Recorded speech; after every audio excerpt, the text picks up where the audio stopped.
وہ لوگ جو غافل نہیں ہیں اور جو آگاہی رکھتے ہیں وہ جی ہیں کیا علماء. جی ابھی آپ دیکھیں یعنی دیکھیں یہ میں اس لیے بھی تھوڑا سا آپ لوگوں کو اس تھوڑی سی مشکل میں ڈال رہا ہوں کہ آپ لوگ قرآن سے استفادہ کرنے کا بھی یہاں پر ایک آپ کو مطلب ایک ٹیکنیک سمجھ میں ہے.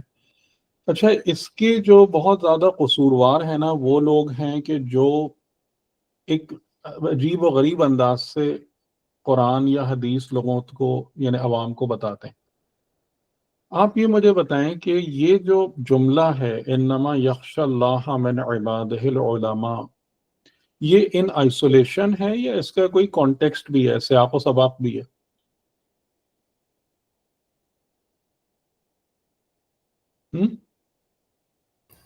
ورنہ عموماً ہوتا ہے سیاق و سباق ایسے all of a sudden. نہیں مطلب آپ اس کو دیکھیں نا آیت کو دیکھیں نا کہ آیت جو ہے وہ اس طریقے سے تھوڑی ہے کہ خالی ایک جملہ لکھا ہوا ہے، اس کے پہلے بھی تو کچھ ہے.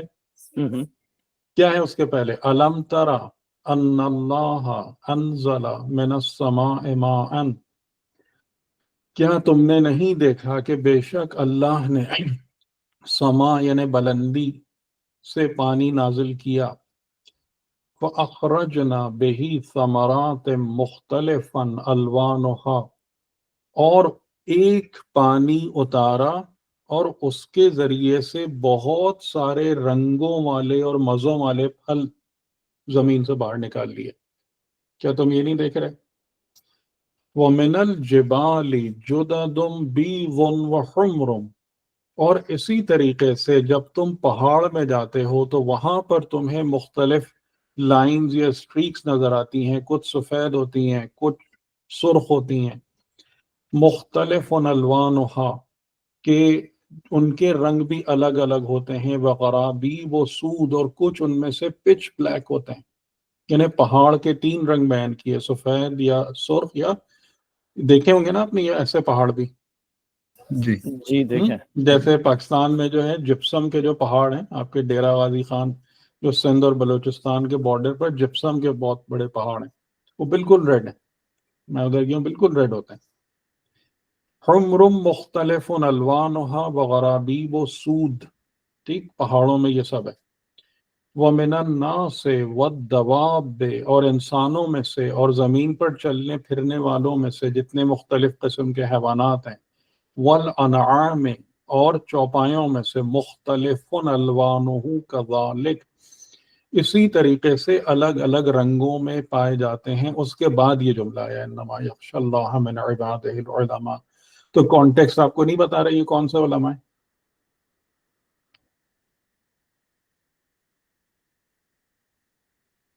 بتائیے اب اس کے پیچھے دیکھ کے بتائیے کون سے علماء ہیں،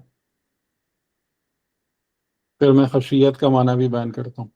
لیکن ان علماء کو تو آپ گھاس ہی نہیں ڈالتے. کون سے علماء ہیں وہی جو جو سوچتے ہیں کہ آفاقی آیات میں غور و فکر کرنے والے. توجہ کرنے والے، آفاقی آیات میں موجود خدا کی نشانیوں کو درک کرنے والے. ٹھیک، لیکن ہم نے عالم کو ایک خاص جگہ ٹیگ لگایا ہوا ہے جا کے، ٹھیک ہے. تو اس لیے آپ اکثر دیکھیں گے کہ پچھلے والا کوئی پڑھتا ہی نہیں ہے.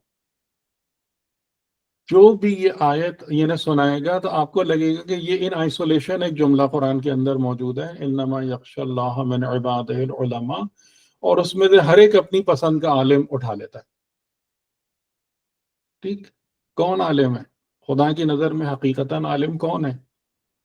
جو آیات خدا کے ذریعے سے جس پر حقیقتیں روشن ہوتی ہیں. جیسے سورہ طلاق کی آیت میں بات ہوئی کہ یہ جو پورا زمین اور آسمان، یعنی وہاں پر خدا نے کہا آسمان اور زمین کی خلقت کا نظام اور اس کے درمیان امر، تو یہی تو امر ہے جو آسمانوں اور زمین کی خلقت کے نظام میں موجود ہے کہ بارش کب ہوگی، کیسے ہوگی، اس کے بعد جب بارش ہوگی پانی زمین میں جائے گا تو اس میں سے پھل پھول ترکاری کیسے نکلے گی.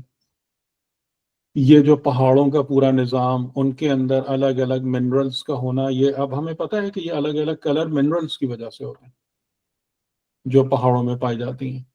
تو خدا نے وہ چیزیں وہاں پہ رکھی. پھر انسانوں کے اندر چلنے والوں میں یہ ڈفرینسیشن رکھے، ہر ایک کو اپنی اپنی خصوصیات کے مطابق زندگی دی، کلر دیا، سب کچھ دیا، ٹھیک.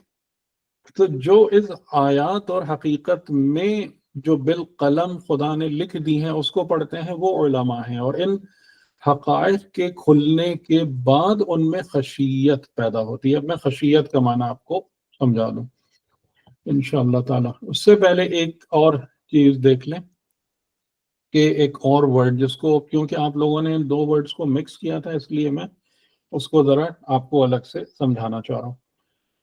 یہ سورۃ المؤمنون ہے، سورہ نمبر 23. قد افلح المؤمنون، بے شک فلاح یافتہ ہو گئے یا زیادہ فلاح، یعنی فلاح یافتہ میں زیادہ فلاح پانے والے وہ مومنین ہیں. الذین هم فی صلاتہم خاشعون، ان کی پہلی نشانی کیا ہے کہ وہ اپنی صلات میں، اپنی نمازوں میں خاشع ہیں. تو آپ نے خاشع اور خشیت دونوں کو، مطلب مجھے ایسا لگ رہا ہے کہ آپ اس کو ایک معنی سمجھ رہے ہیں، ٹھیک. تو اس کو ہم ذرا وہ کرتے ہیں، کوشش کرتے ہیں کہ تھوڑا اس چیز کو آپ کے لیے کلیئر کر دیں انشاءاللہ.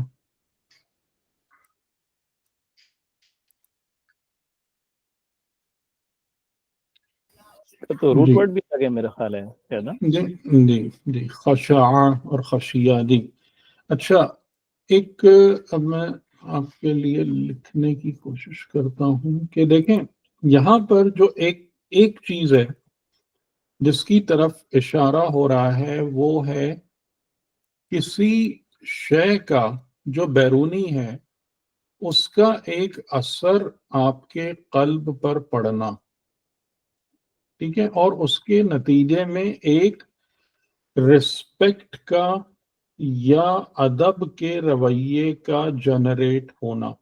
یہ بات واضح بھی؟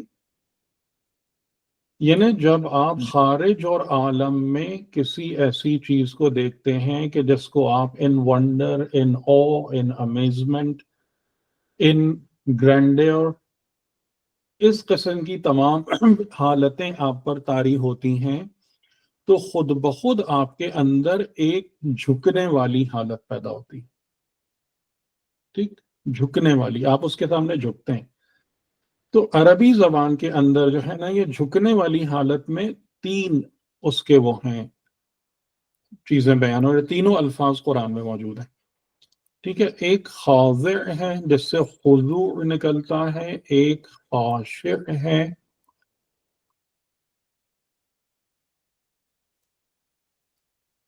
اور تیسرا جو ہے وہ کیا ہے،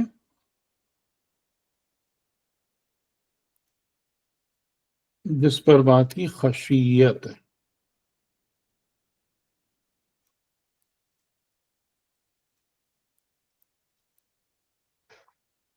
خشیت، ٹھیک ہے.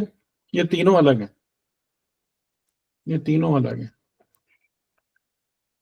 خاضع کا مطلب ہوتا ہے کہ انسان ظاہری طور سے جھکے، اپیرنٹ رسپیکٹ، ظاہری طور سے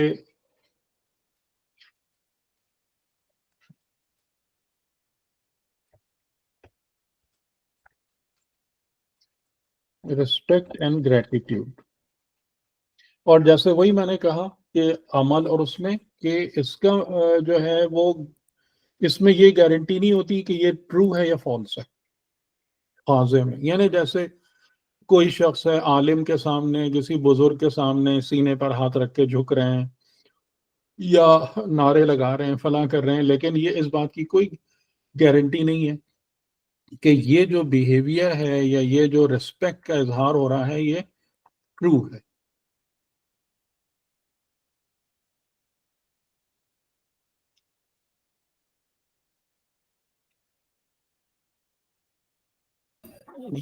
فزیکل موشن ہے بیسیکلی ایک طرح کی.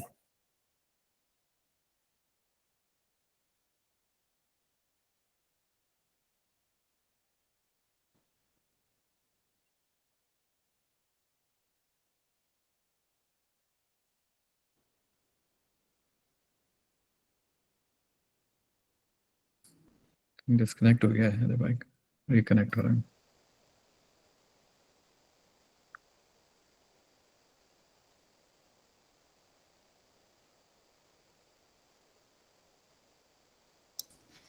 جی میری آواز آ رہی؟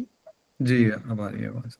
ہاں یہ پتہ نہیں اس میں یہ میٹ میں دیکھ رہا ہوں کہ یہ کبھی کبھی ڈسکنیکٹ ہو جاتا ہے. بیچ میں سے گڑبڑ کر دیتا ہے. ٹھیک. اچھا تو خاضع کا مطلب آپ کو سمجھ میں آ گیا؟ یعنی ظاہراً جو ظاہری طور سے ادب کا اظہار ہوتا ہے لیکن وہ اظہار 100% آپ کو نہیں پتا کہ ٹرو ہے یا فالس ہے, وہ صحیح بھی ہو سکتا ہے وہ بھی ہو سکتا ہے. تو خضوع جو ہے وہ ظاہری ادب کو کہتے ہیں.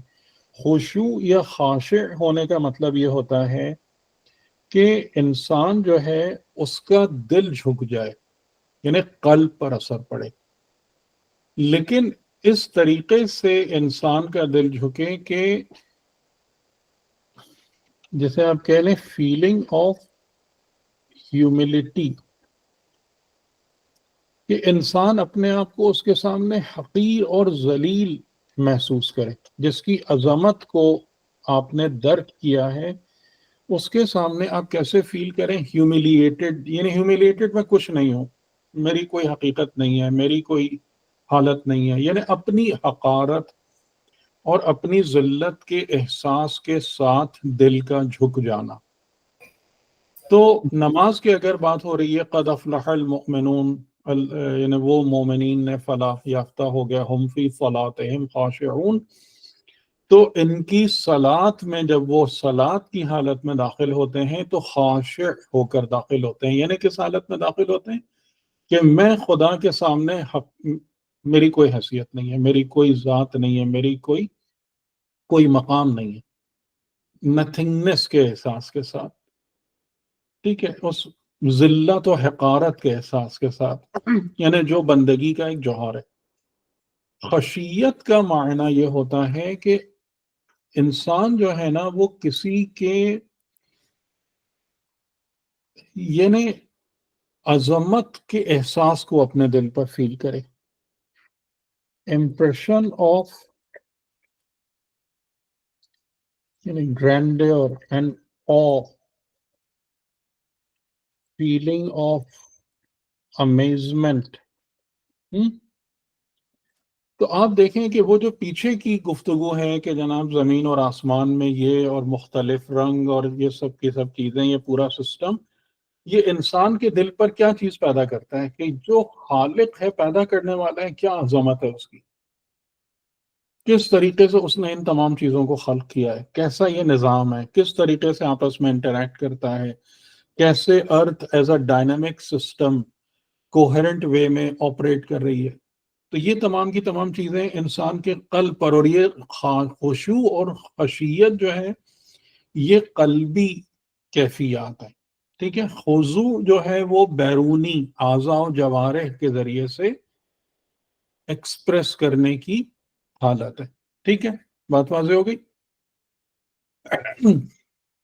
تو ایک وقت میں ہمیں یہ تینوں ہی اپنی کرنی ہے, ہونا ڈسپلے چاہیے, یعنی کہ انسان کے قلب پر عظمت خدا کا اثر ہو جو آپ آیات الہیہ کے ذریعے سے حاصل کرتے ہیں, آپ کے قلب پر خدا کی بارگاہ میں حقارت اور کچھ نہ ہونے کا احساس ہو جو ہم اپنی بندگی کی صفت سے حاصل کرتے ہیں, اور ان دونوں کی بنا پر میرا ظاہر خدا اور اللہ والوں کے ادب اور احترام میں جھکے, جو اس بات کی ایکسپریشن ہو کہ ہاں میں خدا کی عظمت کا قائل ہوں اور اس کی بندگی کو قبول کرتا ہوں.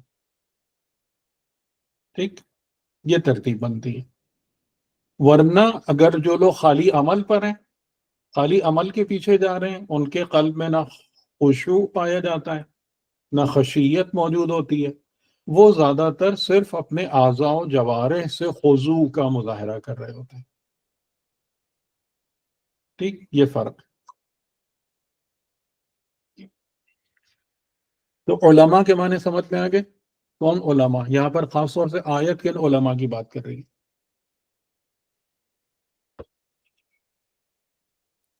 کہ یہ جو کانٹیکسٹ ہے، اور اس کے بعد اور اسی طریقے سے جو جیسے آیت اللہ جوادی عاملی نے، اور میں ان کو مطلب بہت زیادہ کریڈٹ دیتا ہوں اس بات کا کہ یہ باتیں کرنا اتنا آسان نہیں ہوتا، یعنی انہوں نے اس بات کو بیان کیا ہے اپنے دروس میں، اور انہی آیتوں کے حوالے سے، یعنی انہوں نے یہ بات کہی کہ اگرچہ کہ ہم عالم کے معنی کو اس میں مخصوص نہیں کر سکتے، بالکل منحصر نہیں کر سکتے، لیکن آیت کا سیاق بتا رہا ہے کہ کون سے علماء ہیں کہ جو جن کے دل خدا کی بارگاہ میں جھکتے ہیں اس کی عظمت کے احساس کے ساتھ. ٹھیک ہے، کہ جب انسان خدا کی نشانیوں کو دیکھتا ہے تو خود بخود، اور وہ حقیقت انسان پر کھلتی ہے، تو اس کے اندر وہ خشیت والی صفت پیدا ہوتی ہے. جی سوال کر جی یہی آپ سوال کرنا چاہ رہے تھے.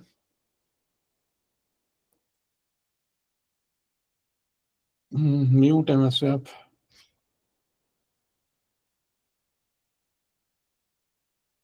جی السلام علیکم، آواز آ رہی ہے؟ جی آ رہی. جی، یہ خاشع بیسیکلی جو ہے وہ خشوع سے نکلا ہے. خشوع کے مطلب ہے خشوع نہیں، خشاع. جی، خاشع یعنی خشوع کرنے والا. جی تو خشوع جو ہے وہ اس میں مذکر ہے، اور اسی کا جو ہے وہ یہ صفت بیان ہے خاشع. ٹھیک ہے نا؟ فاعل اور جو اس کام کو ہاں کرے لیکن وہ خاشع ہے. جی ہم اپنے آپ کو سوری، آپ کی پست آواز ظاہر بالکل کر وہ ہو کے، رہی ہے. نہیں، پھر یہ آپ پھر عمل کی طرف چلے گئے.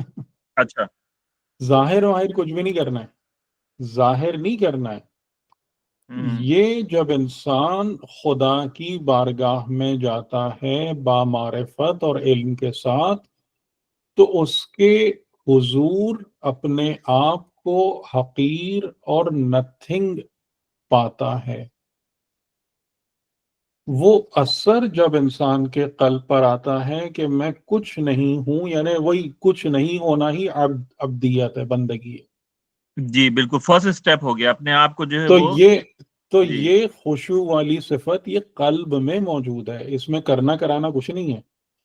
جی اگر یہ چیز، اور یہ ڈیپینڈ کرتی ہے آپ کی معرفت اور علم پر، ورنہ زیادہ تر لوگ حالت نماز میں جاتے ہیں اور باہر نکل آتے ہیں خشوع کے بغیر. جی تو آپ نے یہاں پہ جو ٹرانسلیٹ کیا بیسیکلی انگلش میں جو لکھا ہے کہ feeling of humility and nothingness, اور دوسرا خشیت کا لکھ رہے ہیں impression of gratitude and of اس فیلنگ کو آف اور بھی امیزمنٹ. دونوں جی تقریباً ایک ہی بات ہو گئی. نہیں، ایک بات نہیں ہوگی، تھوڑا سا فرق ہے. تھوڑا جی سا فرق ہے. یعنی میرے جہاں تک ہے وہ یہ کہ خاشع خشوع جو ہے وہ فرسٹ اسٹیپ ہے. اس کے بعد جب آپ کنٹینیو کرتے ہیں عمل میں تو پھر وہ خشیت کی راہ پہ تو آپ لیکن گامزن ہوتے پھر بھی ایک نہیں ہوئی، پھر بھی ایک نہیں ہوئی.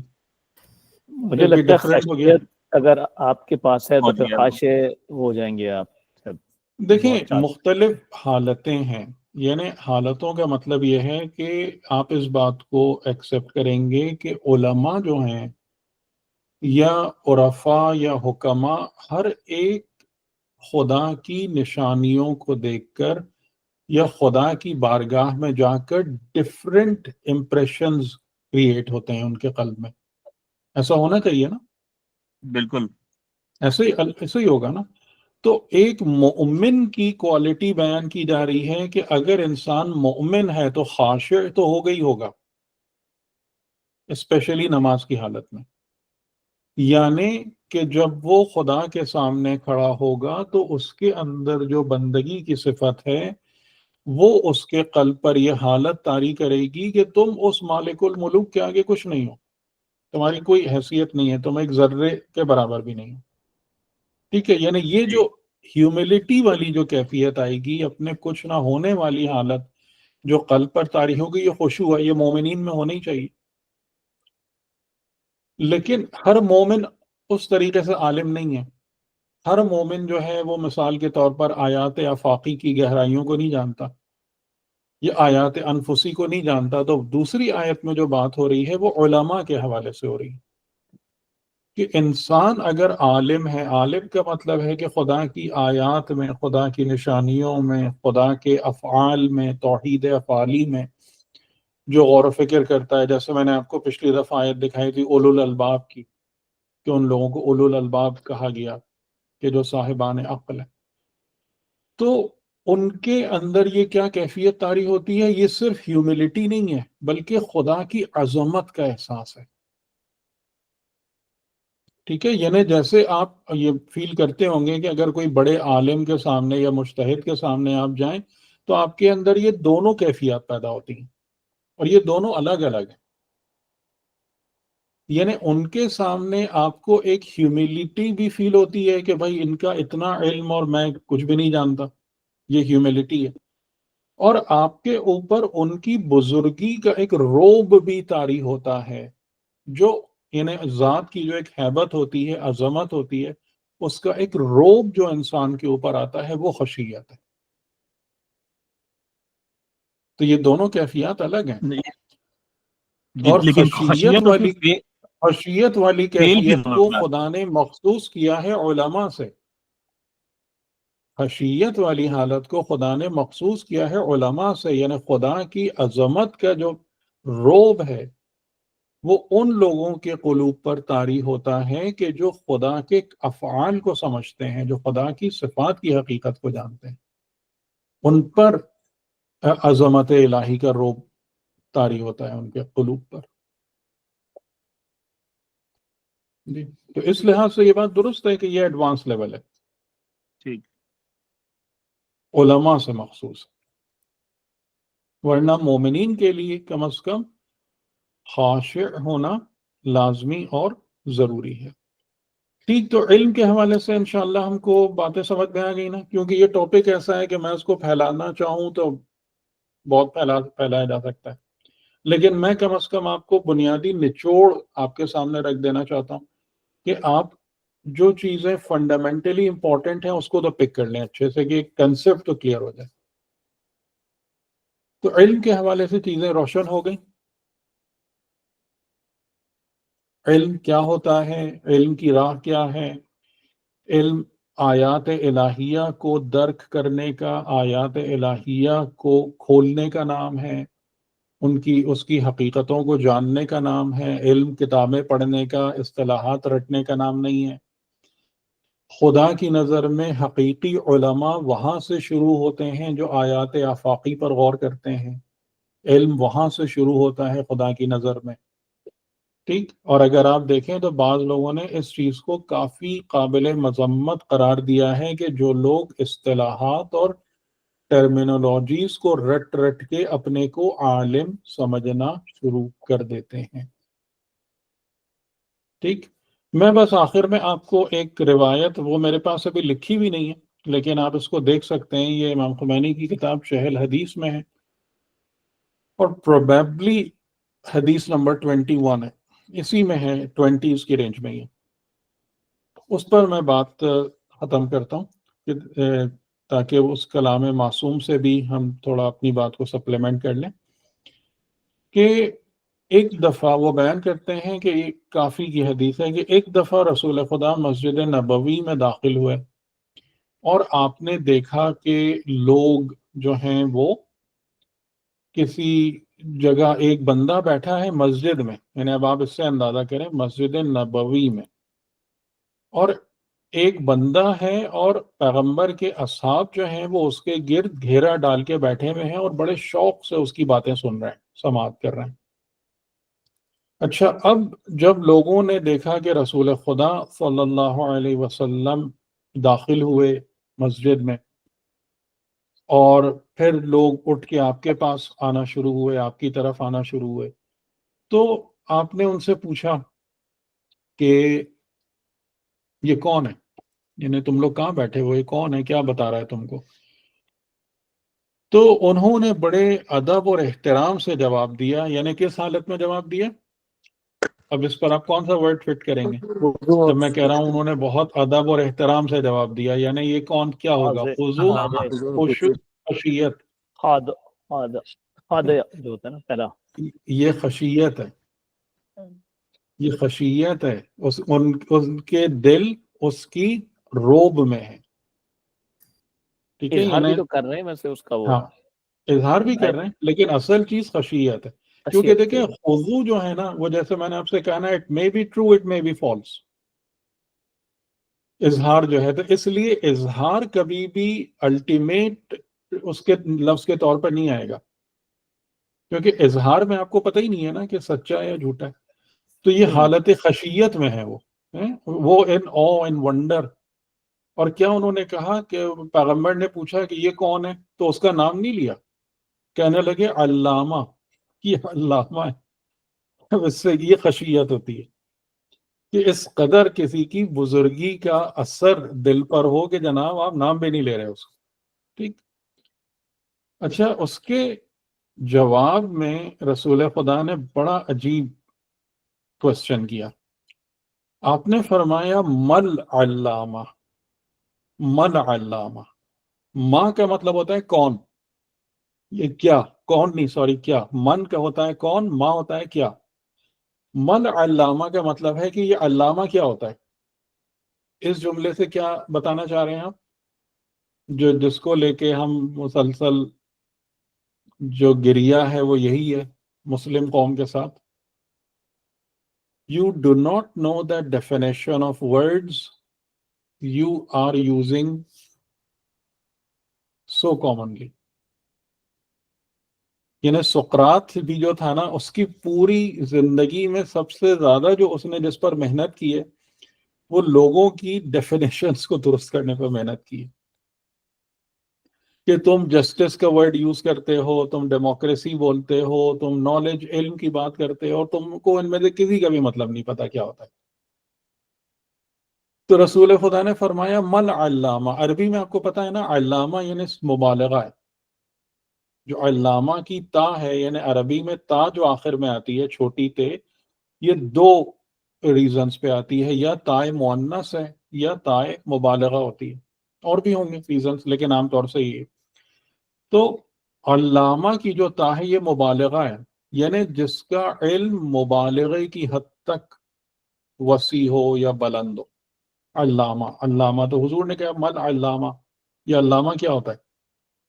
تو انہوں نے جواب دیا کہ یہ وہ شخص ہے کہ جو عرب کے انصاب و اشراف، یعنی عرب کے تمام خاندان پہ ڈگری، ٹرائبلز، ان کی ریلیشن شپس، کس خاندان قبیلے کا کون ہے کیا ہے، جو ان کی نظر میں بہت اہمیت والی ساری چیزیں تھیں، یہ اس سب کا حافظ ہے. اور وہ بیٹھا کے سب کو سنا رہا ہے کہ تمہارے آباء و اجداد یہ تھے، تمہارا خاندان یہ، تمہارے رشتہ دار فلاں فلاں. تو ان کی نظر میں بہت اس کی اہمیت تھی. آپ کو پتہ ہی ہے کہ جو لوگ مسلمان ہو رہے تھے ان کی ایک بڑی تعداد کس بیک گراؤنڈ سے آ رہی تھی. تو رسول خدا نے فرمایا کہ یہ وہ علم ہے، یا یہ وہ بات ہے، علم تو نہیں آپ نے کہا، یہ وہ چیز ہے کہ جس کو جاننے کا نہ فائدہ ہے، نہ اس سے بے خبر رہنے کا کوئی نقصان ہے. کچھ نہیں ہے اس کا، کوئی فائدہ نقصان کچھ نہیں.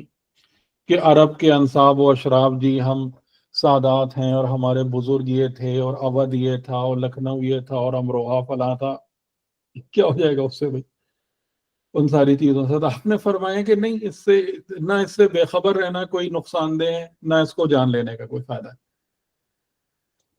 تب لوگ چونکے کہ یہ کوئی گڑبڑ بات ہو گئی ہے، جو ہم کوئی گڑبڑ کام کر رہے ہیں. اور اس کے بعد آپ نے فرمایا انما العلم ثلاثۃ. علم جو ہے وہ تین چیزیں ہیں. آیت محکمۃ، محکم آیات، وفریضۃ عادلۃ او سنۃ قائمۃ، یا عدالت پر مبنی فریضہ یا قائم شدہ سنتیں. تین چیزوں کے بارے میں جاننا حقیقتاً علم ہے. وما خلاہن فہو فضل. اور بہت ساری چیزیں ایسی ہو سکتی ہیں کہ جو ایگزیکٹلی یہ نہ ہوں، لیکن ان کے انگریڈینٹس اپنے اندر رکھتی ہوں، ان کو اپنے اندر اس کے کچھ پارٹس رکھتی ہوں. تو جس میں ان تینوں میں سے کچھ بھی نہ پایا جائے وہ ایکسٹرا ہے. سیکھو نہیں سیکھو فرق نہیں پڑتا اس سے. ٹھیک. تو علم جو ہے وہ تین ہے، آیت محکمتن، یعنی آیت محکمتن کا مطلب کیا ہے؟ یہی جو جن آیات کی ہم نے بات کی، جو آیات محکمات یعنی آیات آفاقی، آیات انفسی، آیات تدوینی، یہ آیات محکمات ہیں، فرملی اسٹیبلشڈ ہیں، یہ کہیں نہیں جانے والی، ان میں کوئی تبدیلی نہیں آنے والی. اس کو جانو، اس کو سیکھو، اس کی حقیقت کو پہچانو، یہ علم ہے. اس کے بعد فریضۃ عادلۃ، یعنی اخلاق، صفات پاکیزہ. عادلۃ کا مطلب کیوں بیان کیا؟ اس لیے کہ جو نیک صفت ہوتی ہے وہ ہمیشہ عدالت پر بیس کرتی ہے، افراط و تفریط سے پاک ہوتی ہے. فریضۃ عادلۃ، پاکیزہ اخلاق اور نیک صفات، ان کو جانو، وہ کیا ہوتی ہیں، وہ کیسے پیدا ہوتی ہیں.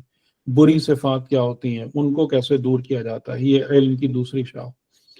اور سنت قائمۃ، اور وہ سنتیں جو قائم ہیں. کون سی سنتیں؟ جو بزرگان کی، صلحاء کی، اولیاء الہی کی، انبیاء کی، ان کی زندگی میں جو سنتیں ہیں، ان کے جو طور طریقے ہیں، انہوں نے کس طریقے پر زندگی گزاری، ان سنتوں کا علم حاصل کرو. یہ تین علم ہیں.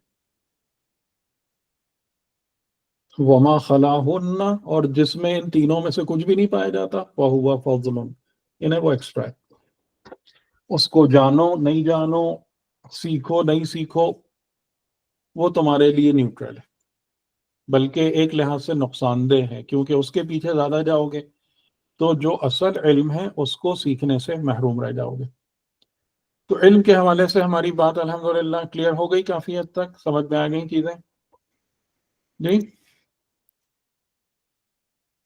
علم کیا ہے، کس کو کہتے ہیں، کیسے پرسو کرنا ہے، کیا حاصل کرنا ہے، نتیجہ کیا ہونا چاہیے. ٹھیک. جی اطہر بھائی. جی تو انشاءاللہ پھر اگلی دفعہ سے ہم اس کو، یعنی ان دو آیتیں جو آخر میں رہ گئی ہیں سورہ علق کی، ان کو کمپلیٹ کریں گے. پھر یہ ٹاپک جو بہت اہم ہے، دین و دنیا والا، کیونکہ مجھے اچھے طریقے سے پتہ ہے کہ اس میں بہت گیپس ہوتے ہیں ہماری فکر میں. تو اس کو ذرا میں انشاءاللہ تھوڑا ڈیٹیل سے وہ کر کے پھر ہمارا یہ فنڈامنٹلز والا چیپٹر انشاءاللہ کمپلیٹ ہو جائے گا. آگے چل کے